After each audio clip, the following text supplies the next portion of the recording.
a lot of entrepreneurs spend a lot of time making sure that all the balls stay in the air, and I'm here to tell you that sometimes you got to let them fall.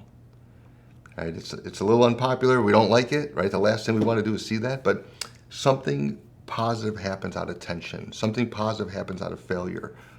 Sometimes we need things to hit the ground to realize that a change is needed. And after plugging as many holes as I have throughout my career, it's like sometimes you just got to let people expose themselves.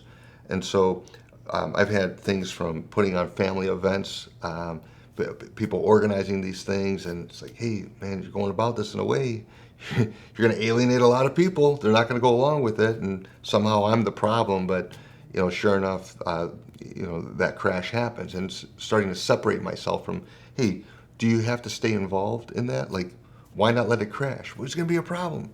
Well, it's going to be his problem. Let him have his problems so that he can take his medicine and then he can get straightened out. And so I want to share this more in business side where I've had people on my team, and one person in particular who had a lot to say about a lot of things, heavily opinionated and highly judgmental of a lot of things, but with very little information.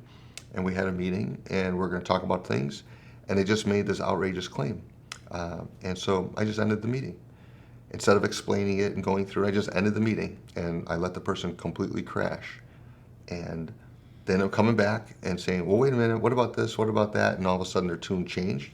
But if I engage, and this is a bad habit of mine, to stay in and like bicker and go through it and all of that, like I don't like that stuff.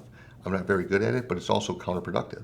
So allowing that ball to hit the ground, allowing that crash to happen, allowed us to reset, pick things up, and go in a better direction. And now that person is doing outstandingly well.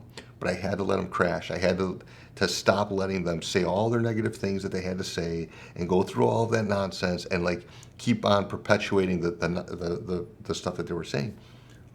You just disqualified you from the job. We're not going to talk about this anymore.